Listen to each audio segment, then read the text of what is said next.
I've been really keen into Lego since I was 3 years old, just generally all my life, and I've been just a creative background. I'm sort of quite well known for the trains that I build. I've even got videos of it running as well. This is why it's important for me for it to not only look correct, but for it to work. What I do with personal builds is I strive for as realistic as possible, which can have adverse effects because sometimes people just walk straight past saying, "No, Dad, that's not Lego."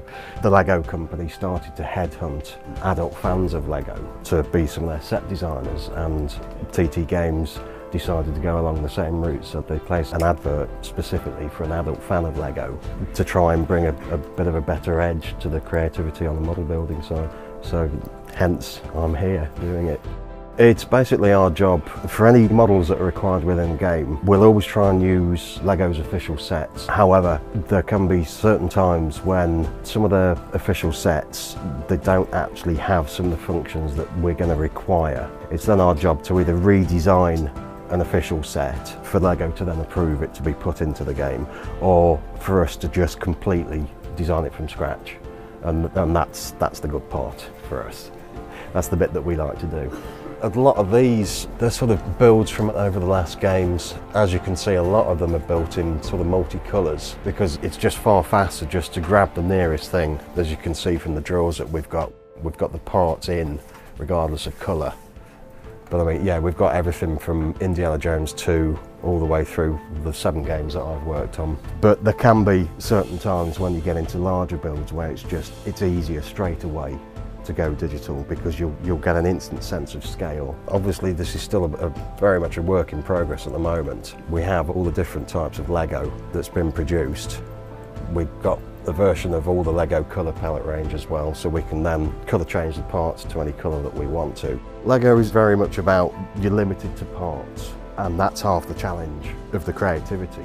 That's typical of the concept art that we'll get. That for the rear. And those are literally the 3 pictures that I had to build that from. That was a big job.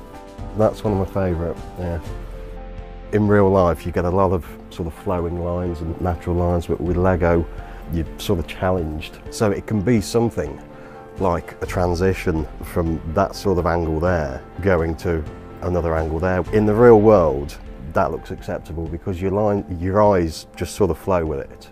But on screen, something like that would stand out like a sore thumb. We have been given the go-ahead for if we're ever stuck and we need to design a part specifically for a build, we're okay to do it because it's what Lego would do for a new set. But I won't, because we're doing the games and it's for the fans of Lego as well. It's really our goal that everything is buildable within games, so if they see a part that doesn't exist, we've sort of, as far as I'm concerned, we've blown it. I've not done my job properly. I should be able to do it without having to create a new element for it. This is sort of a typical example of when we're designing vehicles, we've got official Lego vehicles. So we use those as a size reference, and these are ones that we've been coming up with for Marvel. That's an example of 5 vehicles that we've built now for Marvel.